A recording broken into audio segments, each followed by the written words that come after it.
Hey guys, once again, welcome back in our channel Came by M. So guys, central university of south Bihar ने भी finally अपना merit list अपने official website cusb.ac.in पे release कर दिया है। आप वहां जाके देख सकते हैं। गाइज, इन्होंने एक नोटिस भी रिलीज की है एडमिशन के रिगार्डिंग। इन्होंने बोला है कि इस बार जो काउंसलिंग होगी वो फुल्ली ऑनलाइन मोड में होगी। जैसा कि हम जान रहे हैं, लगभग जितने सेंट्रल यूनिवर्सिटी है सब में ऑनलाइन काउंसलिंग ही हो रही है। ऊपर से यहाँ पे भी आपको रजिस्टर करना पड़ेगा। काउंसलिंग से पहले रजिस्टर कीजिएगा, उसके बाद ही आपको फाइनल मेरिट के लिए कंसीडर किया जाएगा। सो रजिस्टर करने के लिए अगर आप जनरल OBC EWS के कैंडिडेट है तो आपको 500 रुपीज़ पे करने पड़ेंगे। वही अगर आप SC ST PWD के कैंडिडेट है तो आपको 200 रुपीज़ पे करने पड़ेंगे।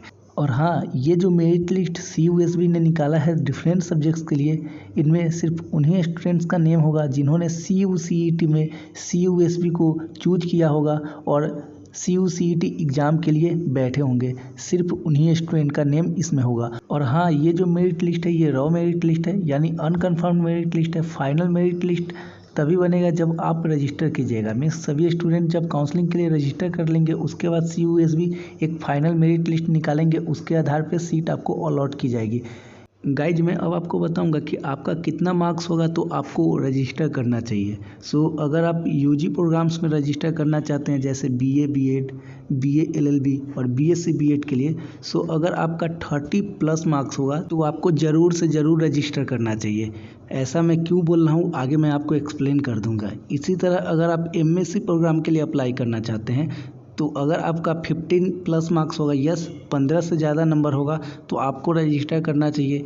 उसके बाद जितने प्रोग्राम बचते हैं MSc और UG प्रोग्राम को छोड़ के, अगर आपका 10 नंबर से ज़्यादा है तब आप रजिस्टर कर लीजिएगा।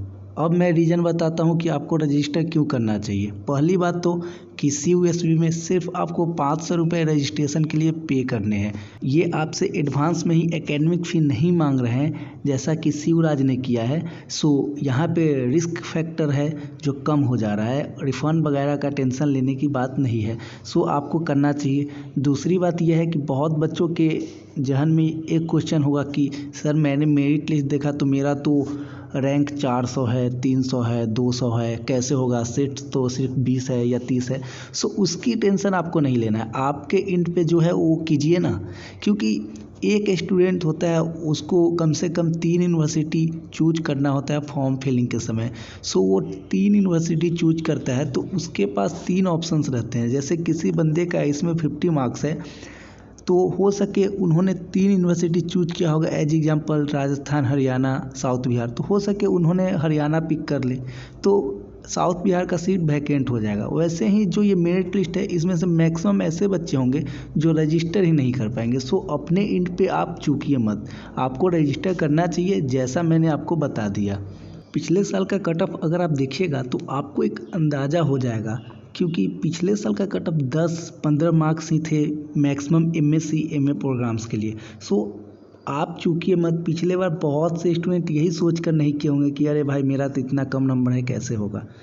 सो आपको वो गलती नहीं करना है, आपको रजिस्ट्रेशन कर लेना है। सो गाइज, उम्मीद है मैंने जो आपको बोला वो समझ गए होंगे। अगर आपको अभी भी कोई डाउट होता है तो नीचे कमेंट सेक्शन में जाइए और कमेंट कीजिए। और हाँ फ्रेंड्स, अगर मैं आपके कमेंट का रिप्लाई नहीं दे पाता हूँ तो उसके लिए सॉरी, क्योंकि बहुत ज़्यादा कमेंट आ रहा है। अकेले उन कमेंट्स को रिप्लाई देना बहुत मुश्किल हो रहा है मेरे लिए। तो आप लोग से रिक्वेस्ट है कि आप लोग भी रिप्लाई दीजिएगा। जैसे किसी बंदे को कोई डाउट है, उन्होंने रिप्लाई किया और मैं हो सके उसको कमेंट बैक नहीं कर पाया, रिप्लाई बैक नहीं कर पाया। सो अगर आप लोग को उन डाउट्स का सॉल्यूशन पता है तो उनको रिप्लाई दीजिए ताकि उनको सॉल्यूशन मिल जाए। सॉल्यूशन कैसे भी मिलना चाहिए, मेन एम ये होना चाहिए। सो गाइज, यही रिक्वेस्ट है कि आप हेल्प कीजिए और आगे बढ़िए। सो तब तक के लिए इतना ही रखते हैं। Bye bye. इसका शेड्यूल कंप्लीट आ जाएगा तो मैं वीडियो बना के आपको बता दूंगा। ओके।